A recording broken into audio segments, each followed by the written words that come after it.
So I started being in fashion in 2012. I was still young at the time, and so I used to have people that were sewing these things for me. So I would, buy materials, go to someone, show them the design, and they just make the design. And I mean, we caught a lot of steam. We had a lot of interest. So fast forward to 2018. 2018, I was in New York. I'm looking at this environment, and I'm like, I really don't have this thing back at home. I can look at the stuff that I love the most. I love design, and I'm looking at the clothing brands that I hear. I'm looking at how they're communicating their brands, how they're designing, the quality of the brands. I promised myself, because the day that when I get back home, like, this is the thing that I'm gonna start working on. I remember I had a budget for December. I had a bit of money. I didn't use that money, and then January I bought myself a sewing machine and I started sewing on it. I took, I think, about 3 months just doing a straight stitch for an entire week. I'd come back from work, switch on my machine, and for 4 or 5 hours just learning how to do a straight stitch, and that was it. And then from then on, everything just grew. I'm a chest rig, and at the time Alex had just came out with the chest rig, and like everyone really loved it at the time, and the brand started catching fire then from then on. When I was a kid, I wanted to be an architect, right? But I mean, I went to a Pissetong. At Pissetong, we didn't have technical drawing, so I wanted to go to a vet.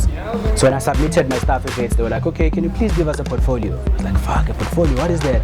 Like, yo, your drawings. Like, fuck, I don't have drawings. So I went and I did chemistry, I did mathematics, I did physics. But I mean, I'd always had that love for architecture. There's a guy called Tadao Ando. He's like a self-taught guy. He does these very nice buildings in like concrete. So there's these ones that I saw where he would do an entirely concrete building, and then it has like this one differentiating factor. It would be a plain gray concrete building with like a yellow pipe, and that is called an accent. The one thing that stands out in this uniformity. And then I was like, you know what? This kind of resonates with what I'm trying to build. I'm really trying to build this brand that will stand out of everything. As a brand, you go through ups and downs. There's a time where you come in and you say, I'm establishing this brand, and then the first thing that you do is like look around. What are the people around you doing? And you start copying. I mean, you see already defined ways of pushing a brand. So you go in there and start doing the same things that everyone else is doing. But I mean, there came a time where things didn't really go so well for me, and then I sat down with myself and I was like, you know what, if I want to do this in the way that I want to do it, I can't copy the things that everyone else is doing. And then for like 3 months I sat and I planned issue 001. I planned the rollout, like how is it gonna go out. I planned the communication, how people are gonna be informed about it, stuff like that. Issue 001 came out end of November. So I sold out everything that I planned to sell November, December, and January. Everything sold out in 2 weeks. I had to put out communication, say, hey guys, I'm not taking any more orders of this.